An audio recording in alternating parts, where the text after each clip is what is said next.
آپ کا نام عمار اور والد کا نام یاسر تھا، جو نسلاً یمنی تھے۔ آپ کی والدہ سمیہ قبیلہ مخزوم سے تھیں۔ آپ نے ابتدا ہی میں اپنے والدین کے ساتھ قبولیت اسلام کا شرف حاصل کیا اور اس کی پاداش میں کفار قریش کے ہاتھوں بڑے بڑے مصائب و آلام برداشت کیے۔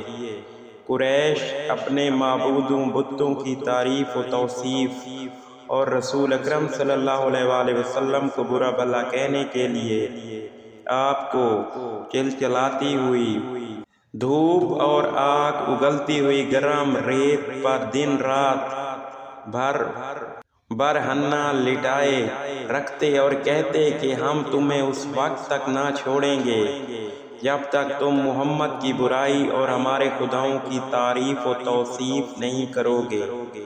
مگر عمار کی پیشانی پر بل نہ آتا اور آپ کی زبان حمد الہی اور توصیف محمدی میں رطب السنان رہتی۔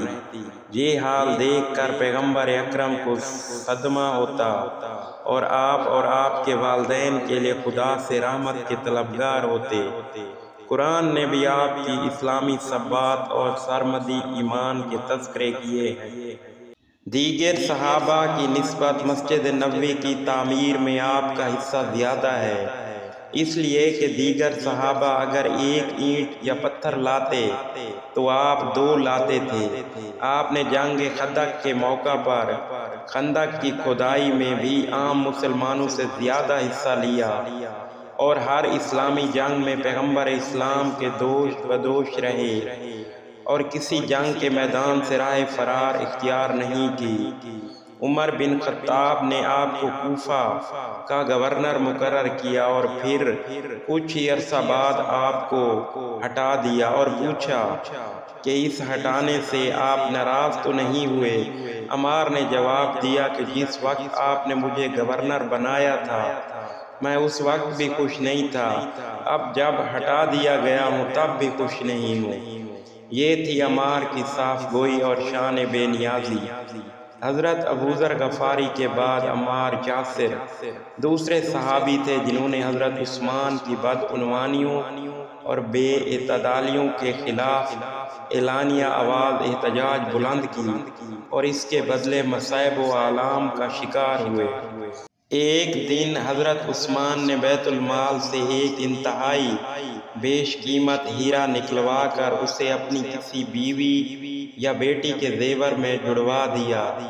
لوگوں کو اس کا پتہ چلا تو انہوں نے حضرت عثمان پر لعنت ملامت کی اور اپنے غم و غصہ کا اظہار کیا۔ حضرت عثمان بھی طیش میں آ گئے۔ انہوں نے برسر عام یہ اعلان کیا کہ سارا مال غنیمت ہمارا ہے، ہم جو مناسب سمجھیں گے وہ کریں گے، کسی کا اس میں کیا اجارہ۔ اس پر حضرت علی علیہ السلام نے فرمایا کہ اگر تم ایسا کرو گے تو تمہیں روک دیا جائے گا اور تمہارے اور بیت المال کے درمیان دیوار کھڑی کر دی جائے گی۔ حضرت عمار یاسر بھی اس موقع پر موجود تھے۔